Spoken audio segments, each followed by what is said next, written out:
this on TV a few nights ago with my mother, and it really like caught my eye. It was very interesting, so I thought, why not? Let's just do that. So like always, this is an ASMR video. If you do not know what that means, please look it up. I have a description of it in the description box, and you know, if you do not like these types of videos, then you know, please click away. I don't know why you would click on this video if you know you don't like it. It just doesn't make sense to me. Anyway, there are tons of relaxing ASMR videos out there, I assure you. You will find one, and like always, I will be reading from my notes most of the time, and I'm sorry if I've missed any information out or gotten any information incorrect, so you know, feel free to correct me on anything, and I will update a comment or whatever. So let's just get into it. So again, this is the murder of Jane Bashara, and this took place in 2012, and I believe it was in Grosse Pointe. I think that's how you pronounce it. I'm sorry if I pronounce anything wrong. I'm really bad at words, so Jane Bashara was a 56-year-old senior marketing manager for Kima Services, which is an energy consulting and testing company in Detroit. She was a native of Mount Clemens in Michigan and held bachelor's and master's degrees in business administration from Central Michigan University, and also the University of Detroit Mercy. So Jane had 2 children, and that's all I kind of know about them. I didn't really research any of them. I just know she had 2 children. And she also had served as a past president of the Grosse Pointe South High School Mothers Club. So you know, she was a good mother. So Jane Bashara's husband, Bob Bashara, was a businessman who at the time owned and managed multiple rental properties. He was known as a philanthropist. I don't know, I'm sorry. In Grosse Pointe, and served for a time as the president of the Grosse Pointe Rotary Club. So also about Bob, he is the son of George Bashara, who is a state appellate court judge and member of the board of governors at Wayne State University. So Jane and Bob Bashara had been married for 26 years at the time of Jane's death. And I don't know if their kids, the 2 children she had, I don't think they were Bob's. But you know, that's kind of irrelevant. Doesn't really matter, I guess. So now I guess into the actual murder and stuff. So Jane was last seen by co-workers on the afternoon of January 24th, 2012, after a meeting she had in downtown Detroit. So her husband filed a missing persons report with the Grosse Pointe Park Police Department at approximately 11:30 p.m. And on January 25th, sadly, Jane Bashara's body was discovered in the back seat of her Mercedes SUV, which was parked in an alley on the east side of Detroit. A tow truck driver discovered the body at 7 a.m. while patrolling for stolen vehicles, and there he found the body. So police reported that Jane had died from strangulation, and that she had bruises and broken fingernails, which indicated that she did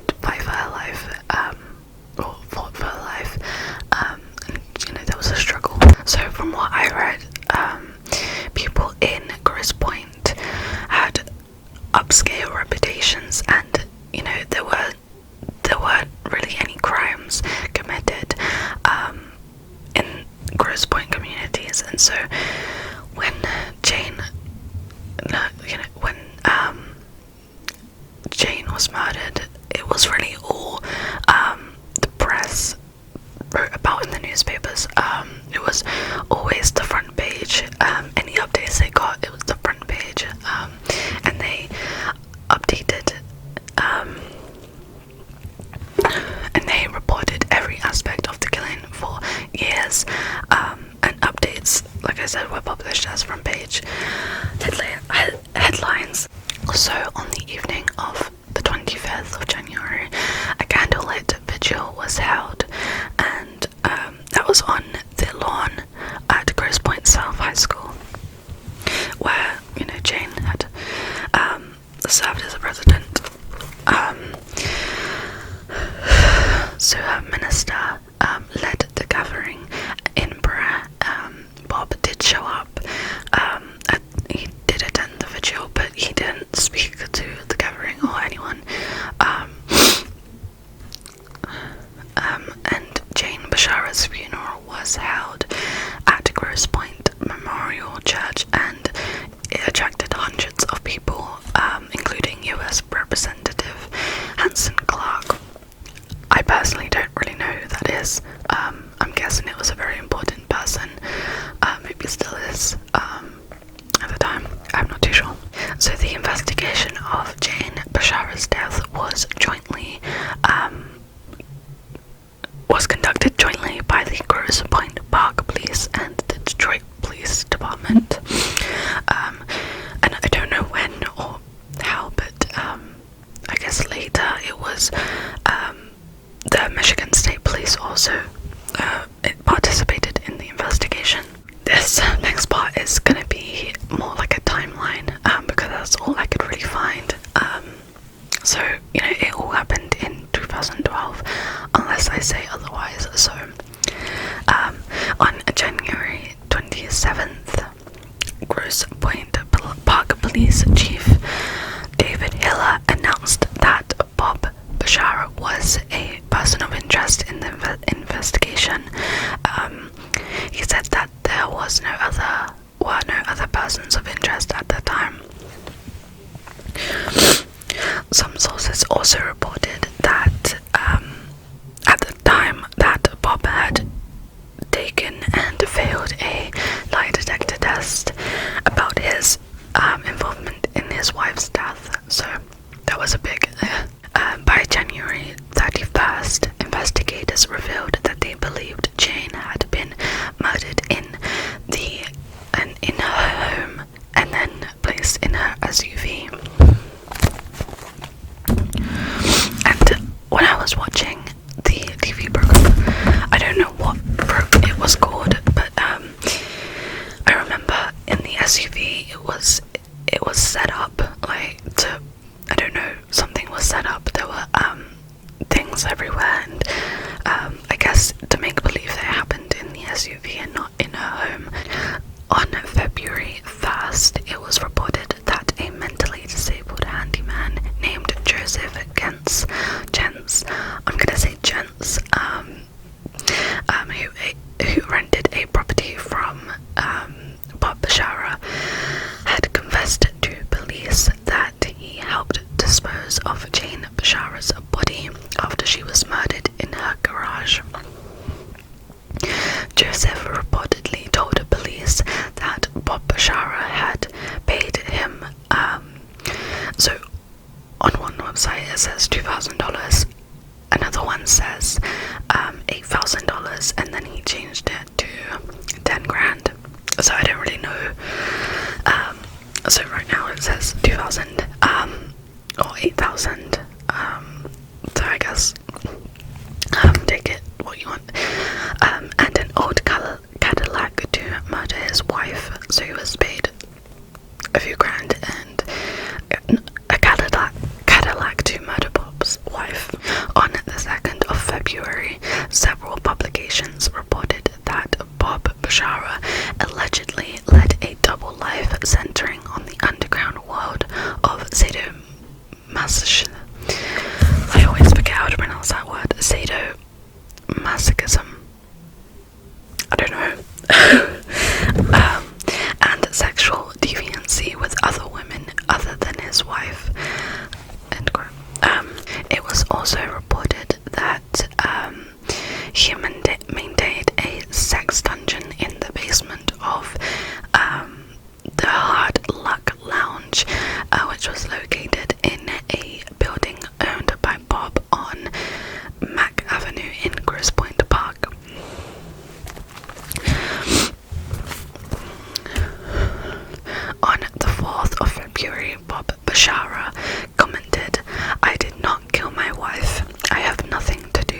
this, end quote.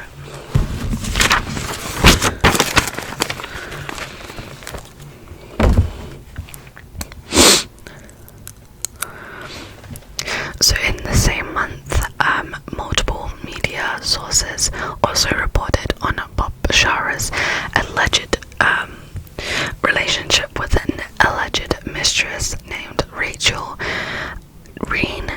Gillette, who had been employed in the office of alumni affairs at Wayne State University, and Rachel was then fired after leaving the office on the day Jane Bashara's body was found. In early March, Rachel's home was raided by police, and they stated that Rachel was not a person of interest, but left her home carrying 7 cardboard boxes and an evidence bag, which is odd. I don't really know what were in the boxes or in the evidence bag.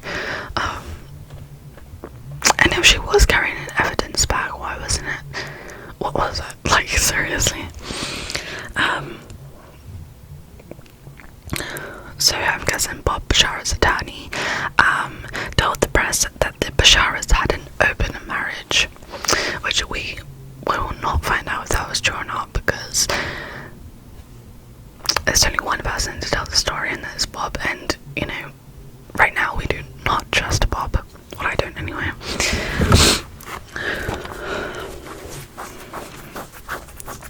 So, on March 3rd, Joseph Gens was arrested in Michigan, in Mount Clemens.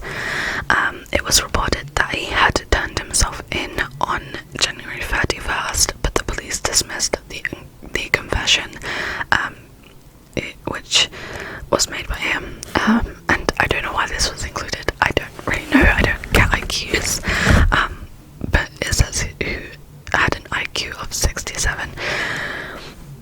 I don't know. But following his arrest, Joseph Gens was arrested and charged with first-degree murder.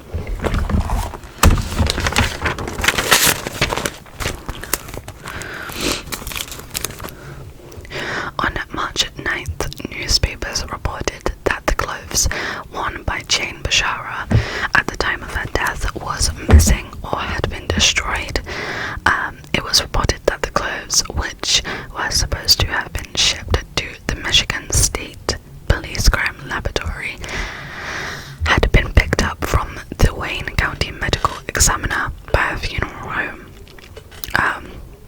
The funeral director told the Detroit police, the Detroit Free Press that he did not recall what happened to the clothing, but that it is customary procedure to dispose of clothing not requested by police, especially if it was bloodstained or dirty. So Bob Bashara's lawyer, David Graham, told reporters that the loss of forensic evidence from the clothing was devastating news to the family and a significant roadblock in the search for truth and justice for Jane Bashara. On April 9th, multiple sources reported that investigators continued to focus on Bob Bashara and a possible conspiracy that criminal charges may be filed against him. A source familiar with the investigation told the Detroit Free Press on June 24th that Bob Bashara is accused of attempting to have someone murder Joseph Gens.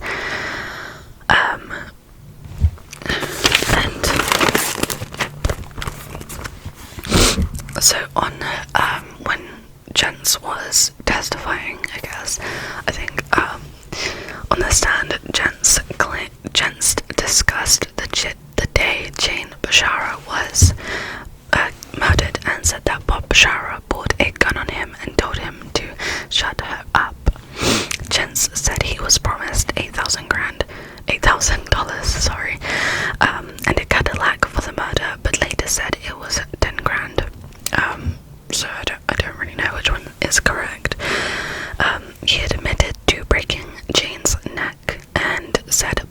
was present during the murder. On December 14th, 2018, Bob Bashara was found guilty of the murder of his wife Jane, with sentencing for January 15, 2015. And on that date, Bob Bashara was sentenced to life without parole.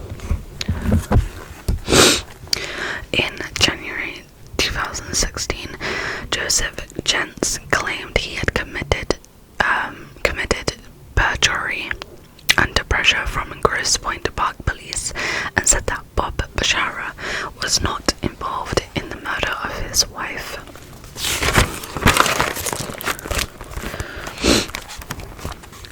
Joseph Jentz is serving a 17 to 28 year prison sentence, and Bob Bashara got life in prison, but he was charged with a first-degree murder, conspiracy to commit a first-degree murder, solicitation to commit murder, suborning of perjury during a capital trial, witness intimidation, and obstruction of justice. So that, ladies and gentlemen, is the end of this case. We didn't really get the why he did it, but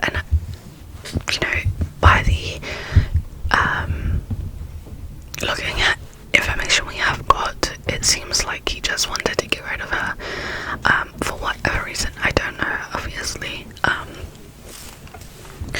It just doesn't make sense to me. It just doesn't really make sense to me, these kinds of cases, because if you really want to not be with someone so bad that you want to, or feel the need to murder them, why can't you just leave them? Like, I don't get it, and I don't think I will ever get it, because I don't know. I really don't know. If you don't want to be with someone, don't cheat, don't feel the need to murder them. That's just really cruel and selfish. I just never will understand these types of cases, I don't think, and what goes through their minds that they would rather kill somebody, and it makes it easier for them to kill somebody than just leave them. I don't know. I would love to hear your thoughts though. I do believe that Bob was involved in the murder. I don't get why Joseph would say it and then say that he was not involved. Maybe he was scared, or I don't know. Maybe he was scared. I just don't really know. But yeah, I hope you liked it. I would love to know your thoughts if you have any. I am taking true crime requests, so if you want to request any, then feel free to comment them, or DM me on Instagram or anything like that. I answer everything. Mostly just not creepy messages on Instagram. That just doesn't do it for me. But yeah, I hope you enjoyed it. If you did, please give it a thumbs up and subscribe if you want to see more videos from me. I will see you guys in my next video.